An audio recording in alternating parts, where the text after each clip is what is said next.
Right now, the combat mechanics for Vicky 3 are absolute dog shit. And I know that the idea behind is that, oh, Vicky 3 is going to be a game all about economics and politics. Yeah, that's awesome. We love that. That's the best part about Vicky 3. But the reality is, we also want warfare. We don't want just a dice roll. Right now, it's not a dice roll for every battle. It's a dice roll for the entire war. It's literally the country with the biggest army wins because, more troops. And then you have a dice roll based on troops and quality, and so it's really dumb. Like, it's really, and you have a screen that says, oh, this is your front, and this is your army, and this is your dice roll, and you lost or you won based on your population. That's really not a good model, in my opinion. I don't know why they went with that. Like, everybody complaining about dice rolls, and they, instead of taking out the dice rolls, they just went, oh, you're gonna have one dice roll for the entire war. All right, so this is what we have right now when it comes to Vicky 3. We have 36 dev diaries, where the first few ones you can basically just ignore. It's essentially the same thing that you have in Vicky 2, and they're trying to tell you what's gonna happen. It's more of oh, hey, Vicky 3 is coming out, etc. The most important ones obviously are the latest ones, with an emphasis on fronts and generals, concept of war, diplomatic plays, relations and infamy, rank and prestige, migration and construction, and decisions expeditions. These are probably the most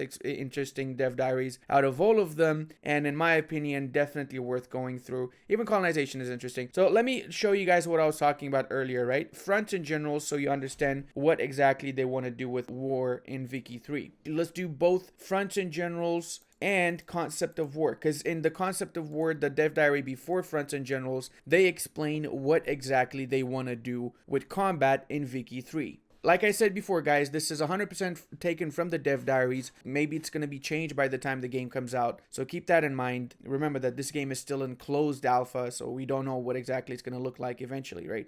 What they say essentially is that whenever you declare a war, you're going to have a screen that shows you your front lines. You can see this better here. It actually shows a picture of the front lines. This is the front lines here. And you essentially have a dice roll against the nation you're at war with on that particular front line. You can have multiple front lines with multiple nations on multiple sides of your country. I think they said in a couple of comments, I noticed that that's still under debate. So I don't know if now it's confirmed that there's going to be a possibility for multiple front lines against the same country, or if it's just one front line against one country, regardless of how many actual borders that you have on separate locations with that country. As you can see here, active battles, and you got 8 regiments against 5 regiments, but the 8 against 5 regiments is basically how this is going to be determined. You can see here, this has strength of 10 to strength of 8. This is based on the general's pips, if I want to put it in EU4 terms, so you get an idea what that is. It's dice rolls. You don't even see the units fighting on the battle. Right now, you just see fire going around and stuff. You get an option of attacking specific locations, I think, from what I read in the dev diaries, and that's pretty much it. You don't actually visually see it on the map. You just get some numbers here. That is extremely freaking disappointing, man. I'll be honest. I don't want to see some numbers on a freaking screen. This is like pretty much a mobile game, essentially. Like, I want to see my units moving on the battleground. If you don't want me to control my units at the battleground, at least give me a lot more options here. Make it vary, because according to this, essentially the country with the highest amount of population is always going to win, because they're going to have more units, right? And as consequence, better dice rolls, essentially, if we put it into PDX terms. Looks like we'll see a mod for better battle. It's not going to be possible, because this is going to be the basic combat mechanic, so mods cannot change the basic combat mechanic,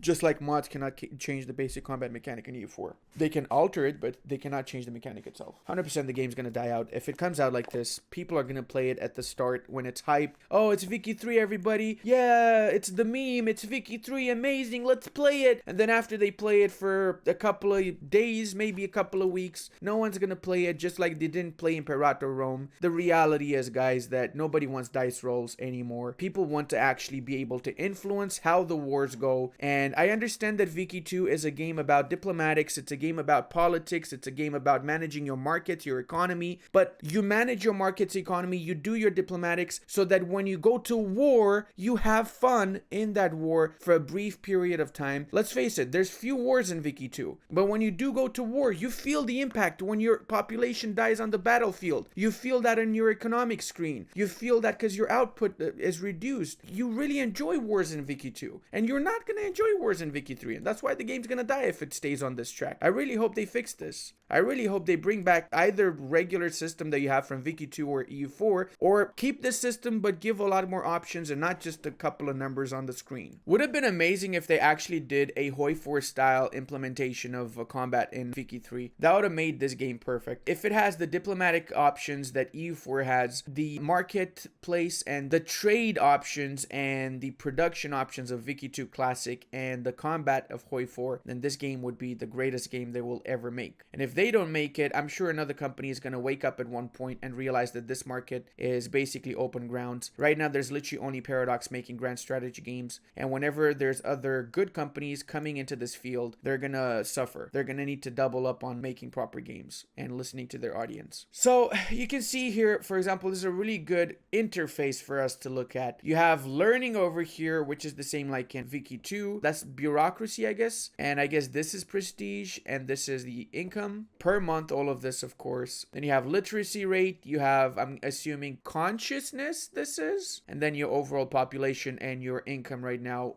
That means how much you have in the bank, essentially. Then you go to your military screen. You have army, activated, mobilized. So this says the amount of units that you have that you can mobilize, or how many you can have as conscripts. So generals, you have a special screen for generals aside from your regular army. Interesting. Oh no, I'm assuming this is officers. That's officers. And then this is actually the generals, because it would have been weird to have 50 generals. And you can see the tabs. They're basically the same tabs that you have in EU4 with the macro builder. That's good. I like to see that they're actually adding this sort of macro builder on the side for Vicky 3. This makes a massive difference, and it's probably one of the best things that really improve the quality of life in EU4 as well as Imperator Rome. Imperator Rome has a very similar to this style of interface actually on the side bar over here. So you can see now we have the HQs. You have a few orders you can give to your units in the HQs. So you can see here you have 5 orders, but 5 orders in an interface is not enjoyable, man. It's actually not enjoyable. You can see the strength of each of the units here. You got 950 soldiers out of 1,000. I'm assuming this is 100 officers or something of the sorts. The HQ where this particular division is located, and it says what they're doing, defending the Iberia front. And then you go click on that, and then it shows you this front over here that we saw earlier, and this, let's imagine, is the Iberia front. This is obviously Texas Utah front, but then if you click on that button that you saw earlier, you come over here. The reality is that this game has been super hype, and I kind of feel like this reminds me a little bit of